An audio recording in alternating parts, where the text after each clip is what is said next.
역사성 사연이 많은 그 다완, 그리고 그 새겨진 시조. 싫어하는 인생공부 송희복의 서정시 비평. 안녕하십니까, 송희복입니다. 오늘은 예시조 한 편을 공부하겠습니다. 예시조는 제목이 없으니까 개야 짖지 마라 로 시작되는 예시조니까 제목을 개야 짖지 마라로 하겠습니다. 먼저 들어보시겠습니다. 개야 짖지 마라. 지은이 미상. 개야 짖지 마라. 밤사람이 다 도둑이가. 자목지 호 고려님 지숨 댕겼어라. 그게도 호 고려 개로다. 듣고 잠잠하노라. 잘 들어보셨습니까? 개야 짖지 마라. 밤사람이 다 도둑이가. 이 시조는 최근에 곽강을 많이 받고 있는 시조입니다. 우리나라 예시조가 굉장히 많은데 그 중에서 한 20편 30편 명시조를 꼽는다면 이 시조가 들어갑니다. 이 시조는 조선시대의 많은 고시조 문헌에서 전해오는 것이 아니라 특별하게 전해오고 있는 예시조입니다. 도자기에 새겨져 전해오고 있는 시조인데요. 일본 그 서안에, 그러니까 일본 본주의 서쪽 끝, 그 시모노세키 그 부근을 서일본이니 일본 서안이니 하고, 그런데 큐슈, 한자로 하면 구주입니다. 큐슈와 우리와 상당히 역사적으로 밀접한 관계가 많이 있고요. 임진왜란 때 잡혀간 도공들도 대부분 큐슈로 갔습니다. 임진왜란 때 쳐들어온 그 세력들이 주로 큐슈와 서일본이다 하는 것을 얘기할 수 있겠습니다. 그러니까 간서지방 사람들이, 간서지방 세력들이 임진왜란 때 우리와 싸웠고, 그러다가 힘이 약해져서 토요토미 히데요시 죽고 간동지방이 힘을 비축하고 있다가 천하를 통일합니다. 거기에 도쿠가와 이에야스부터 시작하는 도쿠가 막부라고 합니다. 우리나라 도공들이 큐슈와 일본 서안 지역에, 그러니까 시모노세키 그 부근의 그 서쪽 해안 지역에 많이 도공들이 살았는데, 우리나라 잡혀간 도공들이 같이 몰려서 살았습니다. 일본 영주들도 대접을 잘해줬어요. 왜?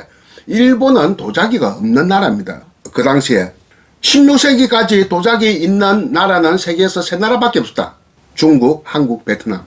그래서 16세기에 조선 중기에 우리나라 남해안에서 많은 도자기들을 갖다가 수입해 갔어요. 그 중에서 조금 하고 모양이 예쁘고 또 이 좀 모양이 파격적이라도 의미가 있다 하는 것을 자기들은 차사발로 사용했습니다. 일본말로 자완이라고 하고, 임진왜란은 두 가지 성격을 가지고 있습니다. 하나는 도자기 전쟁, 도자기 탐이 나서 일으킨 전쟁이다. 두 번째는 포로를 잡아가지고 노동력, 그러니까 도자기는 기술이단 말입니다. 그리고 노동력이 부족하니까 노동력을 붙잡아가기 위해서 포로를 잡아가기, 주로 남자들이겠죠. 그래가지고 저 유럽에 또 팔기도 합니다. 팔면 그만큼 돈이 생기죠. 그러니까 기술과 노동력을 빼앗아가기 위한 전쟁이라 해서 첫 번째 성격은 도자기 전쟁, 두 번째 성격은 포로 전쟁. 포로를 갖다가 인력을 안에 빼앗아가는 전쟁입니다. 근데 우리가 조금 알고 있는 것과 조금 성격이 다른 것이, 우리나라 도공들은 전부 다 천민들이었거든요. 이 천민들이 도자기 실컷 굽고 굶어 죽고 아사하는 일도 많았습니다. 그러니까 인간적 대접도 못 받고 이렇게 개우 안에 먹을 것 정도 주는 것이었는데, 일본에 잡혀가니까 일본에서는 기술자가 되는 거예요. 장인이 되는 거예요. 그거 얼마나 좋습니까? 그런데 임진왜란 끝나고 안에 잡혀간 사람들 많이 안에 수천 명 안에 우리가 몇 차례 걸려서 데리고 왔는데 도공들은 한 명도 안 왔어요. 왜? 대접을 잘해주니까. 심지어 이런 일도 있어요. 다시 한국에 몰래 와가지고 제자들을 데리고 가고 동생을 데리고 가는 도공들도 있었습니다. 그 대표적인 사람이 진주의 이작강이라고 하는 도공이 일본에 잡혀갔는데, 하기지방 하면 시모노세키 그 근방입니다. 잡혀갔는데 대접을 잘해주니까 다시 몰래 와가지고 자기 동생도 데려갑니다. 자기 동생이 이경입니다. 이작광, 이경 형제가 진주 사람인데 진주의 도공인데 계속 안에 그 대대로 이어져 내려왔습니다. 그런 어떤 우리 도공의 역사와 관련되는 시조가 오늘 시조인데 아마 이작강, 이경하고 관련된 사람들일 겁니다. 거기에서 300~400년 정도 내려오는 다완이 하나 있는데 그 다완에 이 둘레에 묵서 먹물로 새겨진 시조가 적혀 있는 것을 보고 아주 이게 한국에서는 귀할 것이라고 보고 그 소장자가 한국 국립중앙박물관에 기증을 했습니다. 이것이 한 10년 정도 되는 시점일 거예요. 정확한 연도는 기억을 하지 못하겠습니다만 이게 이 대단한 가치를 가지고 있는 도자기입니다. 일본말로 차왕, 우리말로 하면 차사발. 이 차사발인데 이것이 국어학자들, 민속학자들, 한일 문화 교류하는 학자들이 막 논문이 쏟아져 나온 거예요. 그래서 최근 10년간 이에 관한 논문들이 여러 편 발표가 됐는데요. 제가 찾아서 다 읽고 했습니다만, 그래서 그 논문 읽은 것의 그 전체적인 종합을 간단하게 지금 설명을 하려고 합니다. 개야 짓지 마라. 반 사람이 다 도둑이가. 도둑이가 있냐? 이것의 고어입니다. 중세 국어가 우리 지금 무엇이냐 할 때 있냐가 옛날 우리 중세 국어로는 이가라고 했습니다. 지금도 경상도에서는 서고 있습니다. 저 사람이 네 형님이냐 이 말을 갖다가 저 사람이 네 형님이가 우리가 남이냐 뭐 이런 식으로 이가란 말을 갖다가 경상도에서는 어문형으로 많이 쓰고 있는데 이것이 우리 중세국어 보편적으로 썼던 말입니다. 개야 짓지 마라. 밤 사람이 다 도둑이가. 밤에 다니는 사람이 다 도둑이 아니다 라는 뜻입니다. 이 시조의 화자는 여성 화자입니다. 여성 화자예요. 일본에 잡혀간 이 도공들 후손들, 도공뿐만 아니라 일본 또 잡혀가서 모여서 사는 사람들이 많이 있었는데 허락을 했습니다. 너희들끼리 모여 살아라. 그래서 한복을 입고 살았어요. 한 300년 동안. 또 조선말을 썼습니다. 그리고 도자기 굽는 일을 주로 많이 했고요. 이것이 19세기 말까지 안에 쭉 이어져 왔습니다. 구마모토에 가면 지명이 있어요. 구마모토 성 그 주변에 무슨 마을이 있는데 그 지명이 우루산 마츠입니다. 울산 마을이란 뜻이에요. 울산으로부터 잡혀간 사람들 이것이 바로 우루산 마츠예요. 물론 그 중에는 도공도 있습니다. 그런데 거기 학이라고 지금 옛지명인데 지금 지명 아니에요. 학이에서 모여 사는 이작강, 이경을 중심으로 하는 도공들이 후손들이 이 시조는 1650년에서 1700년 17세기 후반에 쓰여진 것이 도자기, 차사발인 것이 거의 분명해 보입니다. 그러니까 조선인 2세, 3세들이 조선말을 하며 모여 사는 마을에서 이것이 새겨진 것이다 보면 되겠고, 조선 사람들은 조선 사람끼리 결혼했습니다. 개야 짓지 마라. 밤 사람이 다 도둑이가. 여성 화자인데 지금 남자가 자기를 만나러 오는 겁니다. 조선 남자가. 자기는 조선 여자입니다. 아마 그 잡혀온 조선인의 2세 내지는 3세인 여자입니다. 잠목지 호고려님 지숨 댕겨서라. 여기에 중장이 가장 어렵습니다. 잠목지는 지금도 정확하게 알 수 없습니다. 이것은 그 당시에 하기 지방의 지명이라고 볼 수밖에 없습니다. 지금도 남아있지 않으니까 일본 사람들도 모를 거라고 봅니다. 호고려님이라고 했는데 고려, 조선도 고려라고 했거든요. 옛날에. 그러니까 16세기 다완, 우리말로 하면 차사발입니다. 그러니까 16세기 차사발을, 조선 차사발을 일본에서는 지금도 고라이 차왕, 고려 다완이라고 합니다. 고려라는 말은 조선도 고려에 포함된다. 호고려. 이 호자가 오랑캐 호자거든요. 그래서 멸칭입니다.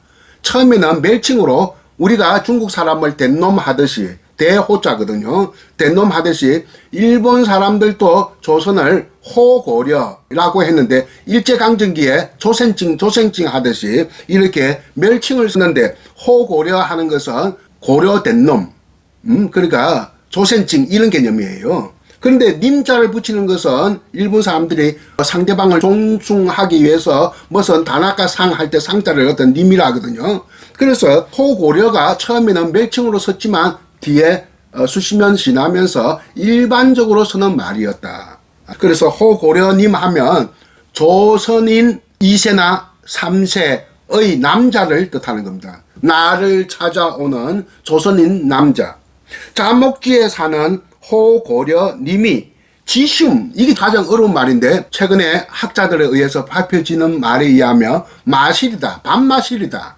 밤마실 댕겨서라. 다녀왔구나, 다니는구나. 댕기다 하는 것은 경상도에서 특히 잘 쓰는 다니다라는 말의 방언이죠. 경상도 넘어서 옛날에 충청도 전라도에서도 많이 썼습니다. 그래서 학교를 갖다가 사투리로 핵교라고 하고, 학교와 핵교는 어떻게 다르냐? 학교는 다니는 곳이고 핵교는 댕기는 곳이다. 뭐 이런 우스갯소리를 하듯이 댕기다 하는 것은 다녀오다. 내게로 다녀오는구나. 내게로 오는구나. 그 말입니다. 지숨 댕겨서라 하는 것은 밤 마실 오는구나. 이 뜻입니다. 그 개도 호고려 개로다. 개도 조선에서 온, 그래서 그 개도 호고려 개로다. 그러니까 조선인이 오니까 조선인이 오는가 보다 해서 듣고 개야 짖지 마라 하는 말을 듣고 잠잠하노라.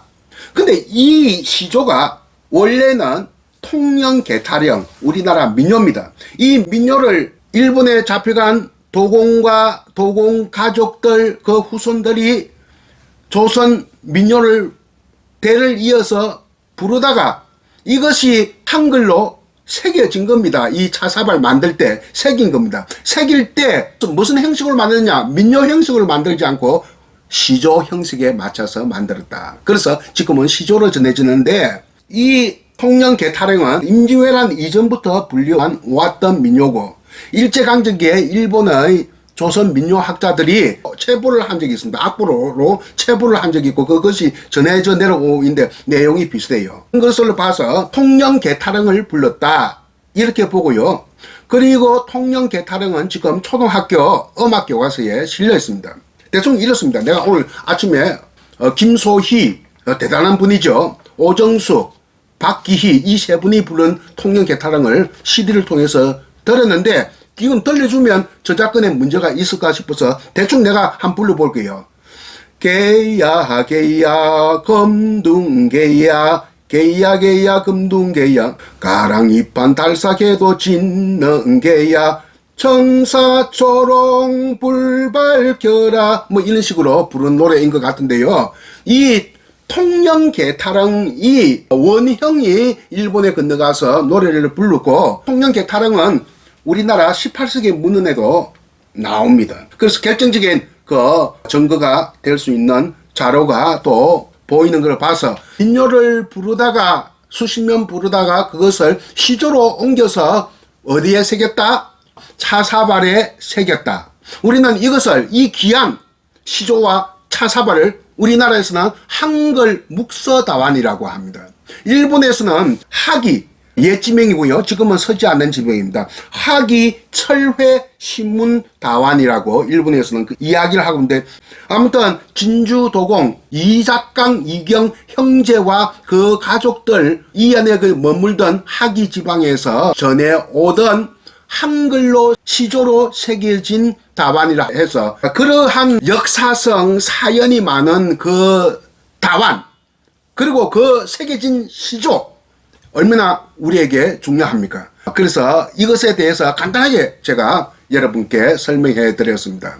더 공부하고 싶은 사람들은 논문을 참고하기를 바랍니다. 통영개타령을 일본에 잡혀간 조선인 후손들이 한글로 차사발에 새겨서 전해오는 시조에 관계되는 얘기를 했습니다. 오늘 강의를 여기서 마치도록 하겠습니다. 안녕히 계십시오.